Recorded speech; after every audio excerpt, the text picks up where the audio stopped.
जिसको बच्चे प्यारे हैं, जिसको मदीने जाना है वो जा सकता है। सहाबी खड़े होते हैं, मिक़दाद बिन अस्वद कहते हैं आका या रसूल अल्लाह, आपके बाद जीना किसको कहा जाता है, जिंदगी किसको कहा जाता है? अगर आप ना हो तो फिर जिंदगी है ही नहीं। और जहां आपका पसीने का बूंद गिरे आपका हर साथी अपना खून वहां गिराएगा। अजीजा ने गिरामी, ये उनके जज्बे थे। दुनिया को ये तारीख पता है, यही वो मदीने के 313 निहत्ते निकले थे जिन्होंने कैसर और किसरा को भी रौंद डाला था। उस जमाने की सुपर पावर दो ताकतें थी, पर्शियन एम्पायर, रोमन एम्पायर। इस जमाने में जैसे अमेरिका और रशिया समझो, उस जमाने में ये दो बड़ी सुपर पावर ताकतें थी। मदीने में मौजूद नंगे पैर घूमने वाले, एक खजूर पर पूरा दिन गुजारने वाले वो सहाबा कहते थे हम रोम भी फतह करेंगे, हम किसरा को भी नीचे ले आएंगे। तो उस वक्त मक्का वाले ठट्टा मारकर हंसते थे, कहते थे कि इनको मक्का में घर तक नहीं रह गया और ये कैसर और किसरा फतह करने की बात करते हैं। 10 साल नहीं गुजरे थे जब उमर इब्ने खत्ताब का जमाना आया, फारूक आजम का खिलाफत का दौर आया। दुनिया ने देखा वही पैबंद लगे कपड़े पहनने वाले मेरे रसूल के खिलाफ जब निकलते हैं, ईरान को भी रौंद डाला, रोम को भी रौंद डाला। अल्लाह सुभान अल्लाह। हजरात, इतने बड़े मजमे के लिए एक नारा काफी नहीं है, बल्कि दरमियान से 2-3 गुलाम हुसैन खड़े हो जाएं, नारा बुलंद करें मोहब्बत के साथ। सुभान अल्लाह। मैं भाई हाजी मुदस्सिर को और हैदर को इस कामयाब जश्न पर मुबारकबाद पेश करता हूँ। सुभान अल्लाह। मेरी तमन्ना सिर्फ इतनी है, हमारे दिलों के अंदर हमारी तारीख रच बस जाए। हम किसी मुजरिम कौम से वाबस्ता नहीं, हम झूठों के अमीन नहीं और ना ही झूठों के वारिस हैं। जब कभी दुनिया तुम्हारा पता पूछे, एड्रेस पूछे, तो दुनिया को सिर्फ इतना बता देना कि मेरे पुरखों में, जैसे लोग आज कहते हैं हमारे पुरखों में फला है फला है फला है, तुम्हारा कोई पता पूछे तो कहना मेरे पुरखों में खालिद बिन वलीद आते हैं, हमारे पुरखों में सलाहुद्दीन अय्यूबी आते हैं, हमारे पुरखों में शहाबुद्दीन गौरी आते हैं, जिनसे तुम ही नहीं बल्कि हर यहूदी माँ अपने बच्चों को थपक कर सुलाती थी, कहती बेटा सो जा सलाहुद्दीन आ जाएगा।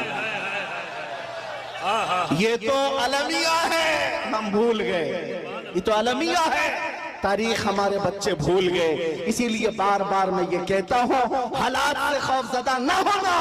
जिस दिन मेरे मुस्तफा करीम सल्लल्लाहु तआला अलैहि वसल्लम की इनायतें आ जाए, मेरे रब की मदद आ जाए, कुछ देर की खामोशी है, फिर शोर आएगा। कुत्तों का आज वक्त है, कल हमारा दौर आएगा।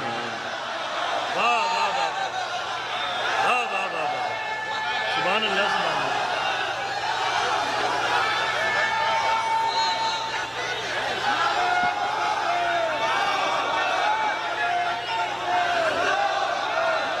बहुत अच्छा, जीते रहिए आप हजरात, सलामत रहे।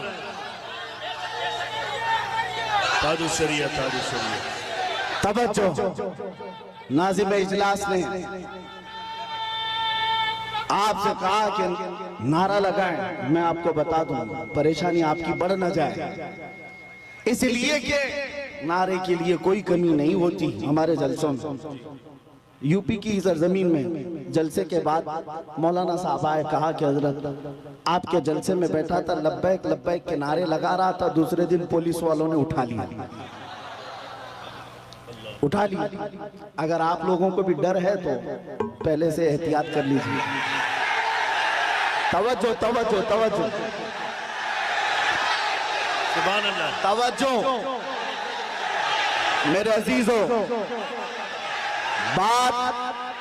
बात मुकम्मल होने दो, बात मुकम्मल होने दो। मैंने आपसे नहीं कहा, आप तो डरते ही नहीं, इसलिए कि फौजियों को कंट्रोल किया जा सकता है, दीवानों को कोई नहीं कंट्रोल करता। मैं मेंबर पर बैठे हुए हजरात से कह रहा हूं, इसलिए कि कैमरे में ये ज्यादा आ रहे हैं। जो हजरत जिन्होंने मुझसे आकर कहा लब्बैक लब्बैक कह रहा था, दूसरे दिन थाने वालों ने उठा लिया, कहा बहुत नारे आप लगा रहे थे, ये फलां जगह का नारा यहाँ का है, आप क्यों लगा रहे थे? हमने पूछा कि आप डर गए? आप पर केस बुक हुआ है। कहा केस तो नहीं किया लेकिन बहुत डराया गया है। मैंने कहा मौलाना इस पे डर किस बात का, आपको तो फख्र करना चाहिए। दुनिया चोरी करके थाने जाती है, तुम अपने रसूल का नाम लेकर गए, इससे बड़े फख्र की बात क्या है। हम तो इस दिन की तमन्ना में हैं, हथकड़ी लगे तो मदीने वाले के नाम पर लगे, फंदा लगे तो आमिना के लाल के नाम पर लगे। फिर भी वो वक्त आएगा जिस दिन फांसी का फंदा हमें हुजूर की मोहब्बत में लगाया जाए। हम भी दुनिया से ये कहते हुए जाएंगे, कोई गुल बाकी रहेगा न चमन रह जाएगा, पर रसूलुल्लाह का दीने हसन रह जाएगा। सब फना हो जाएंगे काफी वो, लेकिन हश्र तक नाम हजरत का सुबानों पर सुखन रह जाएगा। सुभान अल्लाह, सुभान अल्लाह।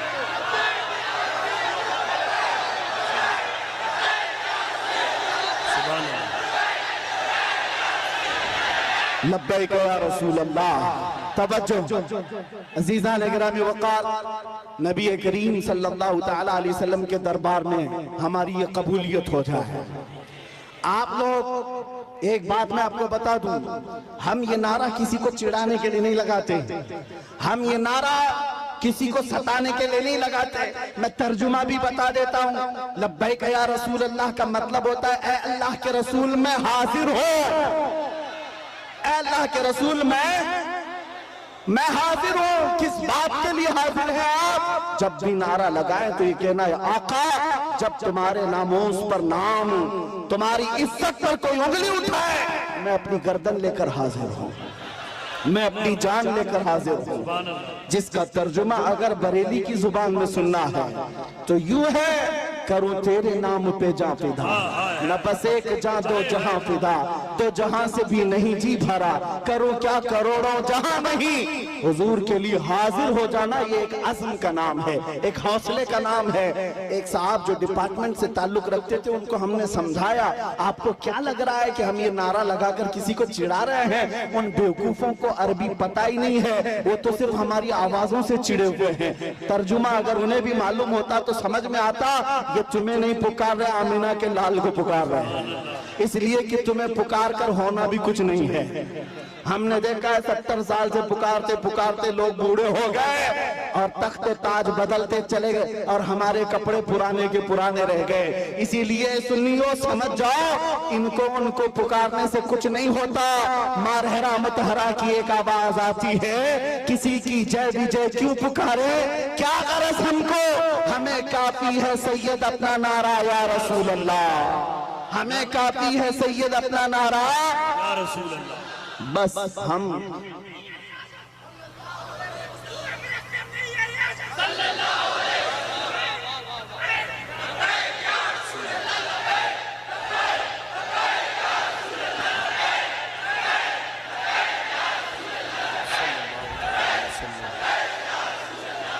तवज्जो, मैं अपनी गुफ्तगू को अहम उन्वान की तरफ जो ले चला था, बात इतनी थी, आपको ये समझा दूं। कुरान कहता है वलिल्लाहिल इज्जतु वली रसूलिही वलिल मुमिनीन, इज्जत अल्लाह के लिए है, इज्जत रसूल की है और इज्जत ईमान वालों के लिए। वलाकिन्नल मुनाफिकीन ला यअलमून, लेकिन मुनाफिक इस बात को नहीं जानते। तुमसे भी मैं ये कहता हूँ, इज्जत ढूंढने कहाँ चले, इज्जत ढूंढने कहाँ चल पड़े। तुम कभी पाउडर लाली और मेकअप में इज्जत ढूंढते हो, अपने चेहरों को साफ करके गटर नालियों में अपनी दाढ़ी बहाकर सोचते हो मैं पॉश आदमी समझा जाऊं, सेकुलर लगूं।